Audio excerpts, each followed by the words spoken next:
दोस्तों, मैं प्रदीप कुमार आपके अपने पारिवारिक एग्जाम अड्डा में आपका स्वागत करता हूं। आज हम सामान्य विज्ञान के कुछ महत्वपूर्ण प्रश्नों पर डिस्कशन करेंगे। ये प्रश्न बार बार परीक्षाओं में पूछे गए प्रश्न हैं, बहुत ही महत्वपूर्ण प्रश्न हैं। अभी जो आपका DFCCIL का एग्ज़ाम है उसको बेस्ड करके मैंने इस वीडियो को बनाया है। DFCCIL NTPC ग्रुप डी के लिए बहुत ही महत्वपूर्ण प्रश्नों की ये सीरीज होने वाली है। चलिए दोस्तों, हम प्रश्नों को शुरू करते हैं। पहला प्रश्न है, RBC का रंग किसके कारण लाल होता है? ऑप्शन है पहला हीमोग्लोबिन, दूसरा प्रोथ्रोम्बिन, तीसरा ल्यूकोसाइट और चौथा इनमें से कोई नहीं। तो सही आंसर हो जाएगा हीमोग्लोबिन। हीमोग्लोबिन के कारण क्या होता है? लाल होता है। हीमोग्लोबिन होता क्या है? हीमोग्लोबिन देखा जाए तो दो शब्दों से मिलकर बना है, हीम धन ग्लोबिन। हीम जो होता है एक रंजक होता है तथा ग्लोबिन एक प्रोटीन होता है जो कि RBC में पाया जाता है। हीम नामक जो रंजक होता है, इस रंजक में आयरन धातु पाई जाती है। तो इस हीमोग्लोबिन के कारण ही RBC का रंग कैसा होता है? लाल होता है। चलिए अगले प्रश्न पे चलते हैं। रक्तदाब निम्नलिखित में से किससे मापा जाता है? पहला ऑप्शन है थर्मामीटर, दूसरा स्फिग्मोमैनोमीटर, तीसरा बैरोमीटर और चौथा हाइड्रोमीटर। तो दोस्तों इसका सही आंसर हो जाएगा स्फिग्मोमैनोमीटर। तो रक्तदाब किससे मापा जाता है? स्फिग्मोमैनोमीटर से। अब आपसे कोई प्रश्न करे कि रक्तदाब होता क्या है, तो धमनियों में बहने वाले रक्त का जो प्रेशर को मापा जाता है उसे ही रक्तदाब कहते हैं। तो धमनियाँ में किस प्रकार का रक्त बहता है, ये भी प्रश्न कई बार परीक्षाओं में पूछा गया है। तो धमनियों में बहने वाला रक्त शुद्ध रक्त होता है। और प्रश्न एक और बनता है कि सिराओं में बहने वाला रक्त कैसा रक्त होता है? तो सिराओं में अशुद्ध रक्त बहता है। तो अशुद्ध रक्त होता क्या है?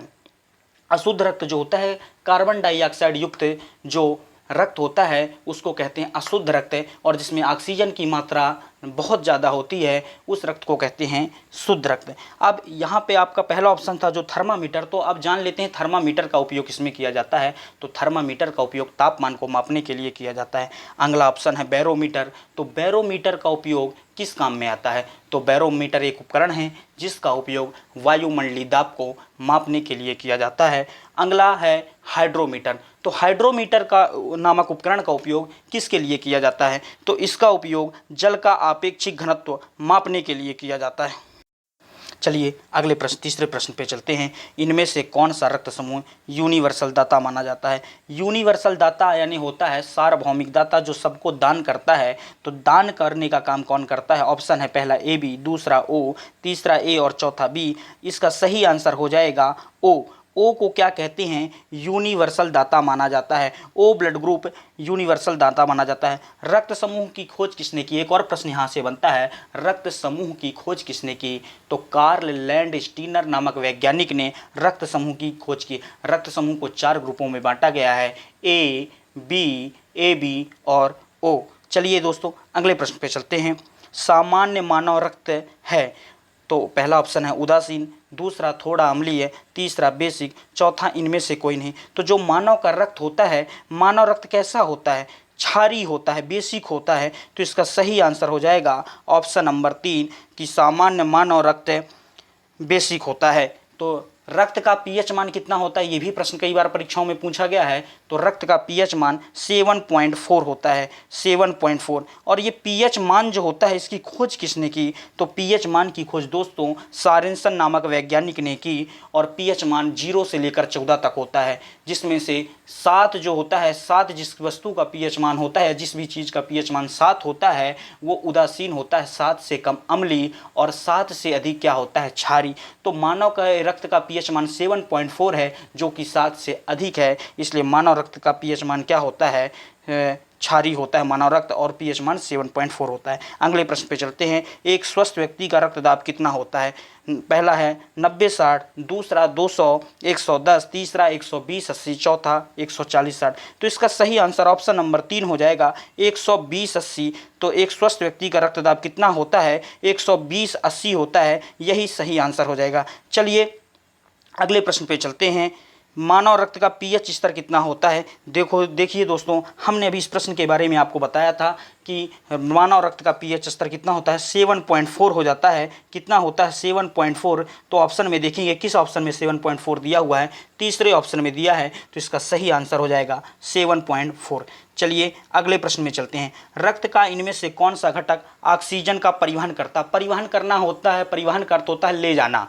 तो पहला ऑप्शन है प्लेटलेट, दूसरा आरबीसी, तीसरा डब्ल्यूबीसी, चौथा प्लाज्मा। तो इसका सही आंसर हो जाएगा आरबीसी। आरबीसी जो होता है रेड ब्लड सेल्स इसका फुल फॉर्म होता है, कहीं कहीं पे रेड ब्लड कॉर्पिकल्स भी मिल जाता है।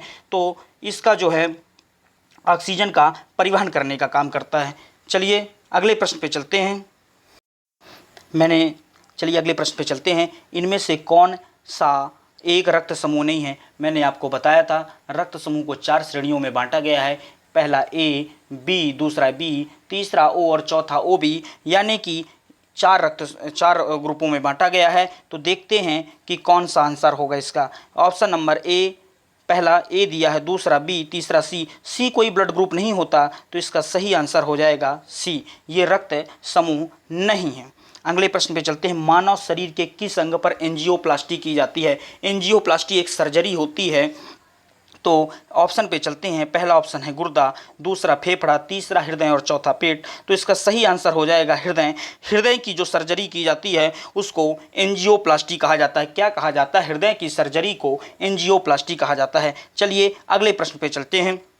हीमोग्लोबिन में निम्नलिखित में से कौन सी धातु मौजूद होती है। इसके बारे में हमने चर्चा किया था कि हीमोग्लोबिन में कौन सी धातु होती है, लोहा धातु होती है, आयरन धातु होती है, जिसको Fe से रिप्रेजेंट करते हैं। तो देखेंगे ऑप्शन नंबर किस ऑप्शन में दिया हुआ, तो ऑप्शन नंबर 2 में दिया हुआ है लोहा।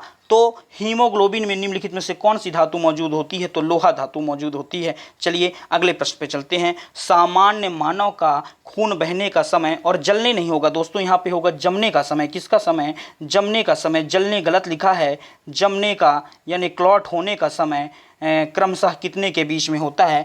तो ऑप्शन दिए हैं अपने पास 2 से 3 और 4 से 6 मिनट, 2 से 10 और 5 से 15 सेकंड, तीसरा 2 से 7 और 3 से 10 मिनट, अगला है 5 से 15 और 10 से 20 सेकंड। तो इसका सही आंसर हो जाएगा 2 से 7 और 3 से 10 मिनट, ऑप्शन नंबर सी।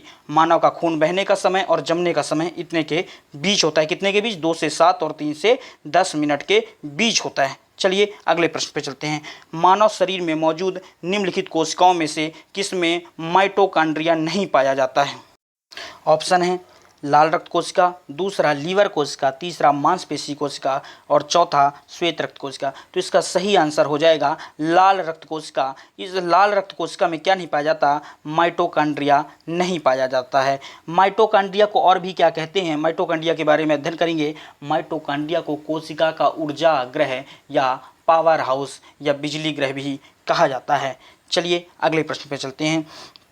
ए, बी और ओ खून प्रणाली ग्रुप प्रणाली का आविष्कार किसने किया था। पहला ऑप्शन कार्ले कोलर, दूसरा मॉरिस सिल्लेमन, तीसरा कार्ल लैंडस्टीनर, चौथा एडवर्ड जेनर। तो इसका सही आंसर हो जाएगा ऑप्शन नंबर 3 कार्ल लैंडस्टीनर। इन्होंने ए, बी और ओ खून ग्रुप प्रणाली का आविष्कार किया था। चलिए अगले प्रश्न पे चलते हैं। निम्नलिखित में से कौन सा अशुद्ध रक्त संचार करता है। हमने आपको बताया था कि अशुद्ध क्या होता है, कार्बन डाइऑक्साइड युक्त रक्त को अशुद्ध रक्त कहते हैं और ऑक्सीजन युक्त रक्त को शुद्ध रक्त कहते हैं।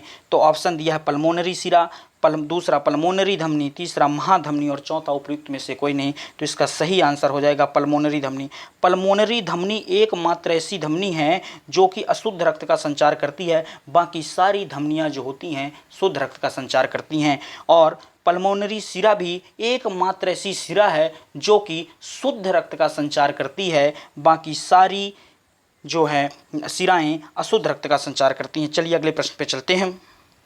आरबीसी का जीवन काल कितने दिन का होता है। ऑप्शन है 100, दूसरा 120, तीसरा 3 से 5, चौथा 10 से 12। तो इसका सही आंसर हो जाएगा दूसरा ऑप्शन 120 दिन। आरबीसी का जीवन काल 120 दिन का होता है। आरबीसी का दूसरा नाम क्या है, तो आरबीसी का दूसरा नाम होता है इरिथ्रोसाइट्स। इसको इरिथ्रोसाइट्स के नाम से भी जाना जाता है। चलिए दोस्तों, आज 15 प्रश्नों की ये सीरीज थी। यदि आपको वीडियो अच्छा लगा हो तो चैनल को सब्सक्राइब करें, लाइक करें और शेयर करें। जय हिंद दोस्तों।